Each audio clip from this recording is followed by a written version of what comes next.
Hello everyone, आज है 16 अक्टूबर और आज इस वीडियो में हम बात करने जा रहे हैं आलोक इंडस्ट्रीज़ के बारे में।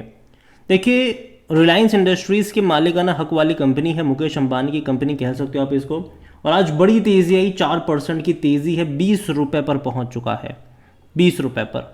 और पिछले एक महीने में देखोगे तो भैया पहिया घुमा है, 4 ट्रेडिंग सेशन में 17 रुपये का शेयर 20 रुपये पर जा चुका है। तो बेहतरीन तरीके से तेज़ी यहाँ पर पिछले 5 ट्रेडिंग सेशनों में देखने को मिली है।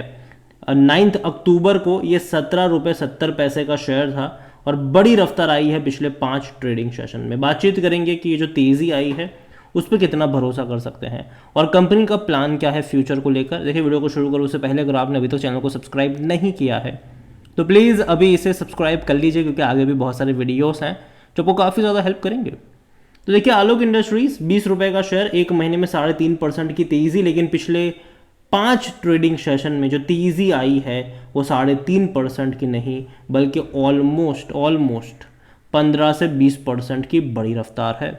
यहाँ पर पिछले एक साल में देखें तो 23 से 24% का ग्रोथ है।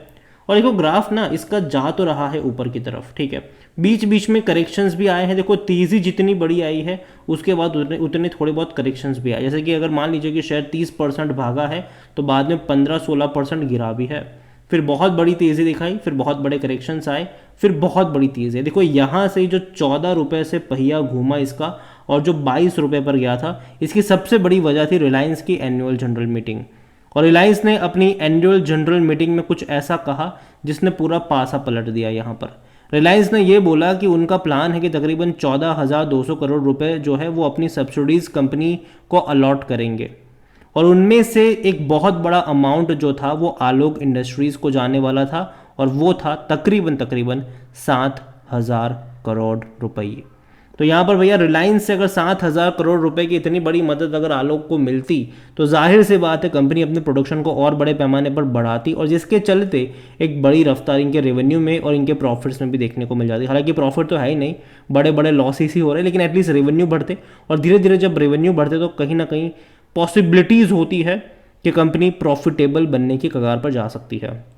लेकिन जब बहुत बड़ी रफ्तार जब दिखा देता है और ये पैटर्न रहा है इसका, जैसे कि इससे पहले 12 रुपये से भागकर जब ये 18 पे गया था तो वापस गिर के 14 पर भी आया था, 14 से फिर जब ये भाग के 22 पे गया तो वापस गिर के 17 पर भी आया। अब वापस भागने की कोशिश कर रहा है और अभी देखना होगा कि ये तेज़ी कंटिन्यू रहती है कि नहीं। हालांकि 20 रुपये का एक सपोर्ट यहाँ पर कह लो, मतलब एक रेजिस्टेंस कह लो पहले के, हालांकि वो सपोर्ट के तौर पर था। अगर आप 5 साल का ग्राफ देख लो तो लंबे मतलब एक बड़ी रफ्तार के बाद ये गिरा था और 20 रुपये का पहले सपोर्ट था यहाँ पर, ठीक है। उसके बाद जब गिरावट शुरू हुई एक तरफा तो अब वो रेजिस्टेंस बन चुका है। तो कहीं ना कहीं अगर इस 20 रुपये के लेवल को सक्सेसफुली ब्रीच कर पाता है तो पॉसिबिलिटीज़ है कि आगे 25 रुपये तक के भी आपको लेवल देखने को मिलेंगे। लेकिन हाँ, एक बहुत बड़ा डिपेंड यहाँ पर होगा, वो रिलायंस के ऊपर होगा, इनके नेक्स्ट क्वार्टरली रिजल्ट्स के ऊपर होगा। क्योंकि देखो क्वार्टरली जो रिजल्ट्स आने वाले बहुत ज़्यादा मैटर करते हैं यहाँ पर कंपनी को लेकर। अगर आप देखो तो वॉल्यूम, आज जो गेम चला है वो वॉल्यूम का भी चला है। यहाँ पर तकरीबन 4.5 करोड़ से भी ज़्यादा के शेयर्स जो हैं वो ट्रेड हुए यहाँ पर आलोक में।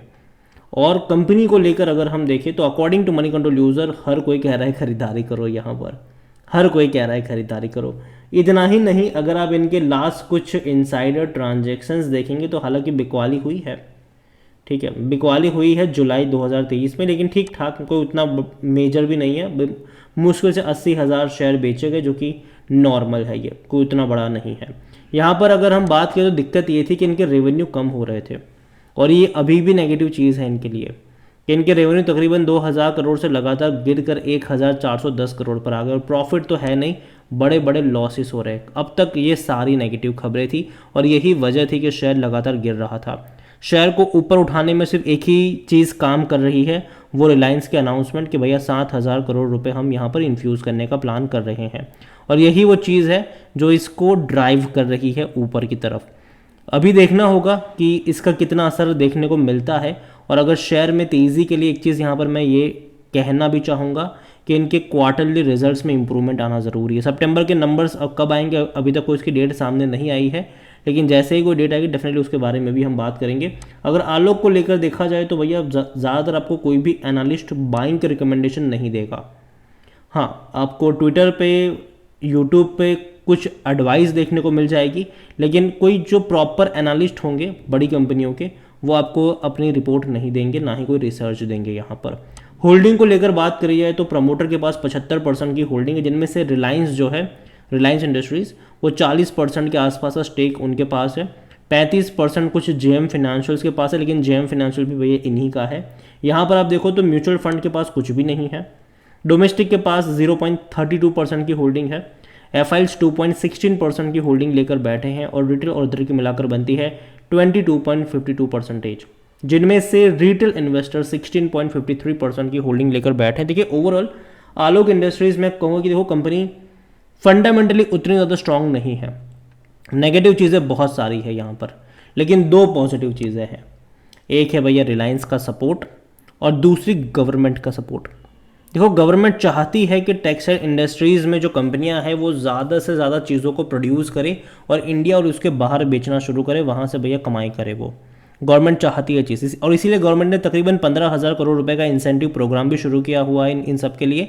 हालांकि आलोक अभी भी उसका पार्ट नहीं है, लेकिन बहुत जल्दी जैसे जैसे इनके रेवेन्यू प्रॉफिट में बढ़ोतरी देखने को मिलेगी, इनकी कैपेसिटी बढ़ती नजर आएगी, तो वहाँ पर भी ये फ़ायदेमंद साबित होगा इनके लिए। तो यहाँ पर मैं इतना ही कहूँगा कि देखो अभी भी चीज़ें अनसर्टेन यहाँ पर बनी हुई है।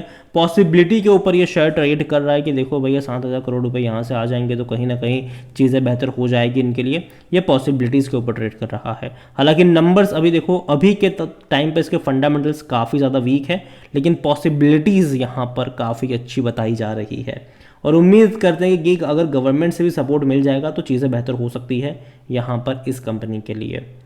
और आलोक इंडस्ट्रीज़ मैं यही कहूँगा आपसे कि देखो खरीदारी करी है तो बने रहिए, लेकिन यहाँ देखो फ्रेश बाइंग को लेकर अगर मैं देखूँ ना तो ऑलरेडी यहाँ पर 80 से 90% का ग्रोथ आ चुका है। जो इसका लोअर लेवल था अभी मार्च के महीने में जो था तकरीबन 11 रुपये के आसपास का था, ठीक है, मार्च के महीने में।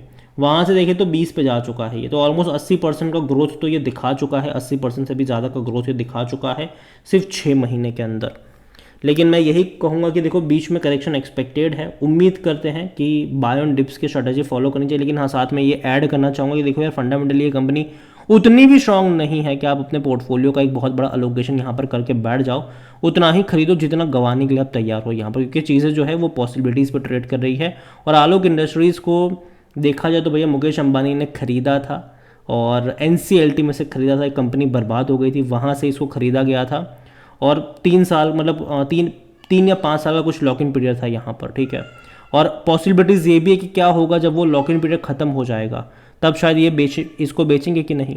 हालांकि उसके बारे में सोचना भी के लिए जल्दबाजी होगी, लेकिन मुझे लगता है कि ऐसा नहीं होगा। जो कंपनी है वो ट्रेड करती रहेगी यहाँ पर, उतनी बड़ी दिक्कत मैं अभी के लिए यहाँ पर देख नहीं रहा हूँ। लेकिन जब ऐसा कुछ होगा तो एडवांस में हमें पता भी चल जाएगा। तो यहाँ पर इतना ही कहूँगा कि आलोक इंडस्ट्रीज़ अगर है तो होल्ड कर सकते हो, लेकिन जहाँ तक बात है फ्रेश बाइंग की, मुझे लगता है कि अगर करेक्शन यहाँ पर आते हैं तब शायद यहाँ पर मौके बनते हुए नज़र आ सकते हैं। बाकी मर्जी आपकी है। वीडियो को यहीं पे एंड करूंगा। पसंद आया हो तो लाइक करो, शेयर करें। चैनल पर अगर पहली बार हैं तो प्लीज़ सब्सक्राइब करें, और आलोक इंडस्ट्रीज़ के बारे में आप क्या सोचते हैं वो भी आप मुझे कमेंट में लिख के बता सकते हैं। Thank you.